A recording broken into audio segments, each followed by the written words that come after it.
বন্ধুরা, আমরা এখন হাওড়া থেকে তারকেশ্বর লাইনের ট্রেনে উঠেছি। 2-3টে স্টেশন পরে নামবো বেলুড় স্টেশন, তারপরে লঞ্চ করে যাবো। লঞ্চ পার হয়ে দক্ষিণেশ্বর যাবো। ঠিক আছে বাবা?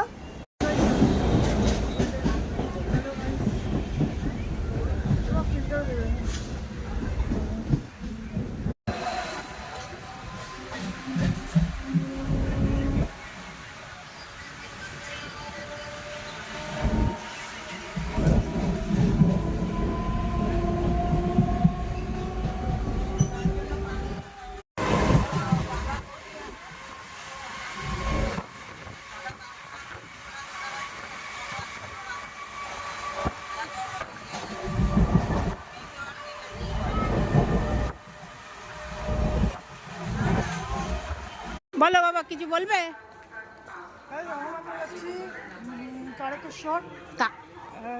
বেলুড় মঠ। দাঁড়া, এটা কেটে দিই। বল তাড়াতাড়ি, বল বল। বন্ধুরা, আমরা এখন যাচ্ছি বেলুড় মঠ, আর ওইখানে গিয়ে মায়ের দর্শন হবে। এত মাল নিয়ে বেরোচ্ছে বেলা। চলো। আর গাইজ, যা গরম, একটু তোমাদেরকে বিস্তার করে বলে দিই। 46 ছুঁই ছুঁই। গাইজ, আমাদের বাবা, আমি আর এই যে